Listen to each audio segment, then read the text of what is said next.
हाय लोगोफोर नोंथांमोनखौ आरोबाव आंनि बे गुबुन मोनसे गोदान भिडिअ बरायहरबावबाय दे। स' नोंथांमोननिसिम आसा खालामो भिडिअखौ जागायनायनिफ्राय जोबजासिम नायलांगोन होननानै। एक्चुअली नोंथांमोन बेबायदिनो बर'नि फैनो गोनां गोबां आबुं सावथुन आरो बर' एलबाम्सफोरनि बागै मोनथिबाय थानो थाखाय नोंथांमोनहा गिबियावनो आंनि गोदान चेनेलखौ साबस्क्राइब खालामना खाथियावनो थानाय बेलनि आइकनखौबो अल प्रेस खालामना लाबानो जाबाय दे लोगोफोर, जाहाथे आंनि गोदान दिनि नटिफिकेशनफोरा नोंथांमोननि सेराव थाबैनो सौहैयो दे लोगोफोर। एक्चुअली नोंथांमोना मिन्थिखाबाय जानांगौ भिडिअनि टाइटेल एबा थाम्बनेलाव नायनानैनो दिनै आं मा भिडिअनि सायाव आपडेटखौ लानानै फैदों।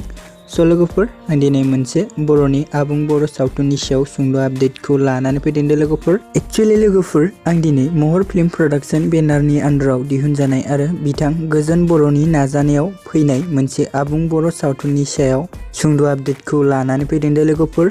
स' लोगोफोर बे आबुं बर' सावथुननि मुङानो जाहैबाय मैना दे लोगोफोर।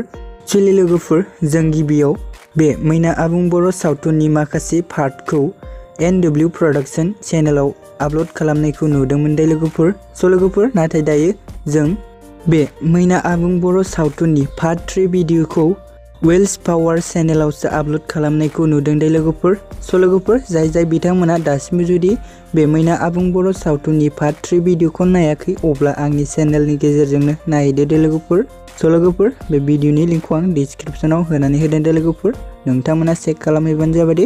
एक्चुअली लोगोफोर बेबायदिनो माखासे फैनो गोनां पार्टखौबो नोंथांमोननि सापर्ट आरो मदद मोनोब्ला बिथांमोना थाबैनो रिलिज होना होगोन दे लोगोफोर। स' लोगोफोर बिदिब्ला दिनैनि आपडेटआ बेखिनियानोमोन दे लोगोफोर। भिडिअखौ बेखिनिसिम नायनायनि थाखाय नोंथांमोननिसिम रोजा साबायखर थाबाय दे।